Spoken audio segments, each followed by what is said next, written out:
cannot be a physician if you are not able to talk to people and actually be personable.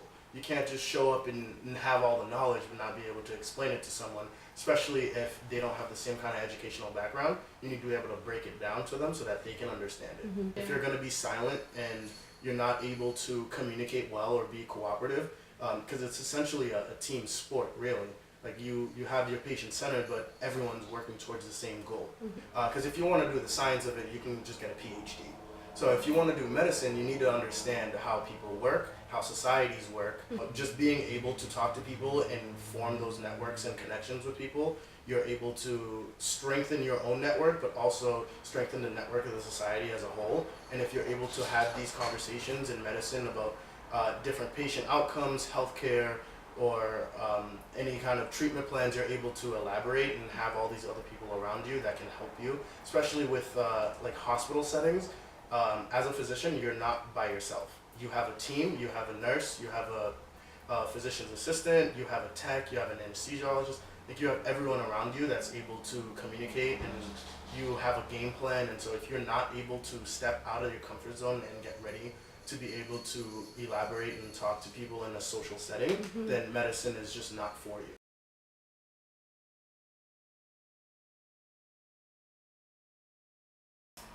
So medicine is not different than any normal life thing that you're gonna do, and so there's aspects of life which you need to have control over in order to be successful. And so it really transitions into medicine because it's so stressful and the material is so hard. I would say you need emotional health, psychological health, and physical health. Those are like the major three. So you need to be able to exercise and being able to have a good cardiovascular system so that you are prolonging your life and preventing like risks like strokes, heart attacks, diabetes and such. And you also need to have psychological health so you're not being anxious, especially with the stress in medicine. A lot of people do different kind of coping skills. Sometimes I meditate, sometimes I stretch. Some people go for runs, some people talk with friends, some people play games. You always have to do something that you like, something in your hobby, because you want to do it outside of medicine so that you're not just bringing that stress with you into something that you're supposed to find enjoyable.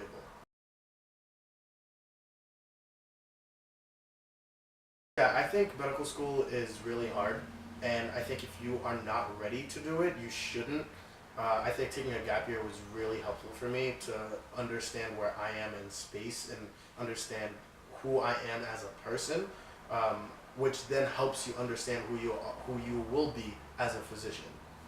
You just have to understand the trials and tribulations, and two, the sacrifices that you're going to make, because you're essentially, at least your third and fourth year, you're going to be missing a lot of birthdays, a lot of Christmases, like things like that, and you have to understand there is tremendous sacrifice in the profession that you choose, and you have to understand that before stepping in, or you will regret it, or you just won't be able to accompany any of these aspects of a physician, because you're just going to be so stressed out and anxious and not realizing what kind of world you just stepped into.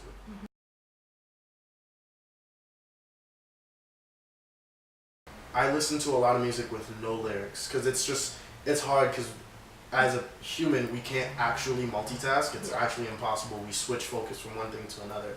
So when you're listening to something that has lyrics and you're writing or you're typing or something, you end up typing a word that you heard. That happens often. So I listen to music with zero lyrics on very low. So it's just super mellow, usually some jazz, some blues, something to get me into it. And I just listen throughout whenever I'm watching videos, writing a paper, taking notes or anything like that, because it really helps me stay focused.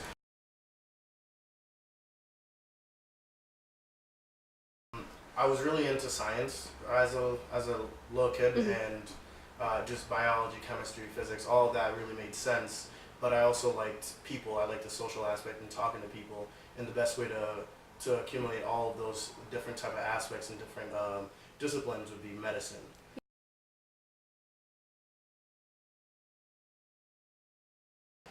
That we just don't understand a lot of things. There's so many diseases and so many problems that people face that we just don't understand. And I know people who are suffering from certain diseases, like my brother has meningitis, bacterial meningitis, which is the worst, and we still don't understand the pathophysiology of that. And getting into medicine, and a lot of people are starting to get into medicine, and research and medical research is just booming right now. So we're able to find these answers, and yet there's these simple diseases that some people have that we're not able to treat. That we can alleviate your symptoms and make you have a better life, but we can't get rid of it for you. And so just